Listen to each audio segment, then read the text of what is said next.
Time now for your forewarned weather with Chief Meteorologist Alana Brophy. Hey, when Alana says winter weather is coming, heck, when it's on the anchor desk, we pay attention. We know what's going on. Well, that just tells you that it's been famine, right? We haven't seen a lot of valley snow this entire season. So any hint of valley snow, I get excited. I know there are folks who are like, I don't like to drive in it. I hear you. So I'm going to tell you which commutes will be impacted. But we've got a storm on the way. Tomorrow will be a little unsettled. Today, though, warm before the storm. Take a look. The shutterbugs were out there. We had gorgeous Hey, look at sunsets. that. They were really pretty. This one coming from Centerville. We had some great web submissions. And throughout the day and heading into the evening, really pretty. This was Cedar City. Thank you, Susan, for sharing. That's gorgeous.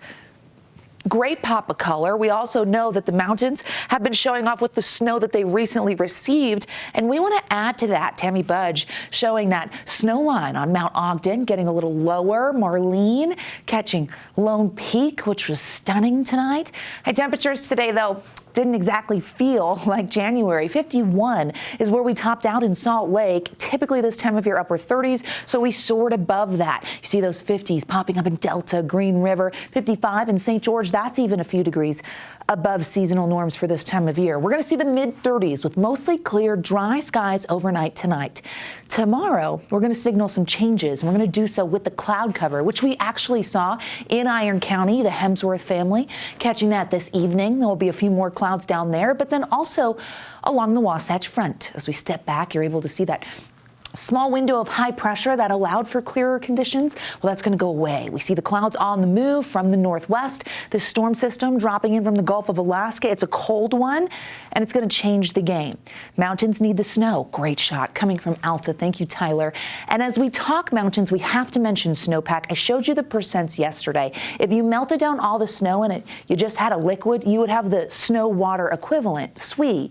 Now, we got a bump from our last storm. We're sitting at 4.5 inches, but typically this time of year, 6.1 inches is the average. So we're below. But you knew that, especially because we still have green grass out there in our valleys. With snow, we've got avalanche danger. It's considerable throughout northern Utah. It's going to rise by the end of the week as we add more snow to the mix. Winter weather advisories. Here we go. They're posted for the mountains throughout the state. That includes the northern mountains, the Wasatch Mountains, the western Uintas, the Book Cliffs, the Wasatch Plateau, and the central and southern mountains. Now, most of these will be going into effect tomorrow evening. For northern Utah and those northern mountains, it's going to be 5 p.m. For the southern Wasatch Mountains, 11 p.m. is when it starts. We will see these all hold until late Thursday.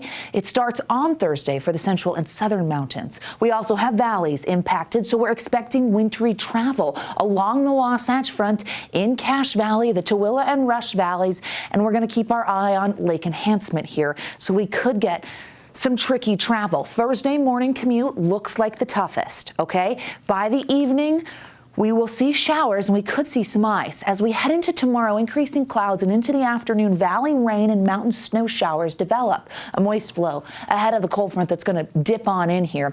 You can see that valley rain setting up by the evening. It continues as we roll into the overnight and the cold front will move through. It will open the door for colder air and we're going to see that snow level drop pretty quickly. Here we are by 8 a.m. This stretch of I-15 could get a little slushy and tricky for travel, and the morning commute along the Wasatch Front on Thursday morning will be wintry. Give yourself a few extra minutes. Eastern Utah with the snow later into the day. Northerly flow could allow for some lake enhancement into Friday morning, but by Friday afternoon, we're drying out and it's quiet, and you notice that through Saturday. So how much snow of this quick hitter of a storm? Well, generally speaking, valleys throughout the state, anywhere from a trace to 3 inches. It's a large window. We're going to see what happens. 2 to 6 for the benches, 3 to 7 for the Wasatch Back and mountain valleys. The I-15 corridor could see accumulating snow and again get a little slushy. Mountains, let's go another 6 to 12. We're all about this, and we're going to see that in the north. The upper Cottonwoods could go 8 to 16, lesser amounts in central Utah, and in the south, 2 to 6 inches for those southern mountains, 3 to 8 in central. And you can see just by looking at the map exactly where we're going to see heavier snow. 40s for those highs tomorrow. Daytime heating will be capped by the cloud cover, 52 in St. George and in Moab. Let's look at the next 7 here. We've got numbers slipping into the 40s with scattered rain showers in southern Utah on Thursday, and then some gap winds following the front. Potential is there Thursday into Friday. Wasatch Front. We got snow on the 7-day, and I say, all right, let's do this. 40s turn to 30s. We dry out quickly with inversion setting up, and this is going to be a prolonged period of inversion, so we want some snow before we settle into that. It's been a very, very different winter thus far. That's the one way to put it. Yeah, that was being nice. That was really good. Our colleague Jordan Tracy said tonight the Queen has spoken. The Queen spoke that there's snow coming. So